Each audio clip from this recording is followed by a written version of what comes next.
Good day mga ka-farm. Yan na po, update tayo. Inayos na natin yung taniman ng talong. Kung makikita nyo, may mga kahoy din dyan sa gilid. Ang tinanim natin dyan ay paminta. Ah, Sa kaliwa, talungan. Sa kanan, sili. Tapos yung makikita yan, yan.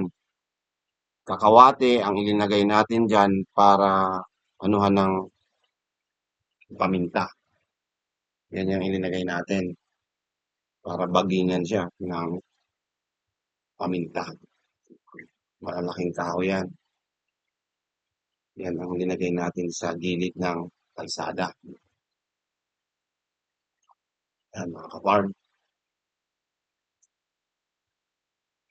Kung makikita nyo dyan, nagpre-prepare na sila para lagyan na ng plastic mold yung